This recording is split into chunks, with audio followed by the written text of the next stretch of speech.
हम भक्त हैं इसलिए उसे प्रभु की इच्छा करते हैं, नहीं सिद्धांत की बात है कि हमारे कर्म ही हमारा मंगल करते हैं, दूसरा कोई नहीं करता। जो हमसे पाप कर्म बन जाते हैं, जो गलतियां बन जाती हैं, जो अधर्म हो जाता है, वही हमारी विपत्ति और दुख का कारण बनते हैं। जो धर्म होता है, जो पुण्य होता है, वही हमारे सुख और संपत्ति का कारण बनते हैं। भगवान विधाता है, माने विधान रचने वाले। भगवान के सब प्यारे हैं, वो किसी के लिए दंड विधान अपनी तरफ से नहीं रचते।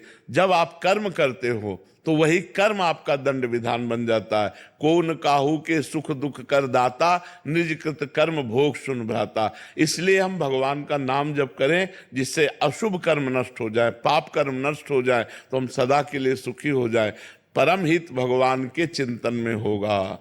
अगर हम भगवान का चिंतन कर रहे हैं, अच्छे कर्म कर रहे हैं, पवित्र भोजन पा रहे हैं, कोई नशा नहीं करते, किसी माता बहन की तरफ गंदी दृष्टि नहीं रखते, तो कोई बाल बांका नहीं कर सकता।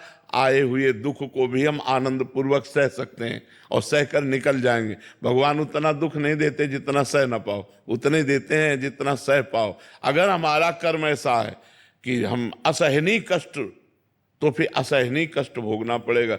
जैसे पशुओं को आप जिंदा जलाकर भूंज करके खाते हैं, हाथ पैर बांध दिए, लोहे की उसमें ऐसे डाल दिए और वो तड़प रहा, जला रहे, तो आपके लिए दूसरा विधान होगा। तो क्यों? क्योंकि तुमने ऐसा कभी किया है। बिना किए तुम्हें कष्ट नहीं मिल सकता। इसलिए हमें बहुत संभाल करके कर्म करना चाहिए। पता नहीं कब कौन सा कर्म हमें कहाँ ले जा करके रौंद दे। इसलिए नाम जप करो और भगवान से प्रार्थना करो कि जो हमसे गलतियां हो गई हैं उसे क्षमा करो और हमें इतना बल दो कि हम आपके मार्ग में चल सकें।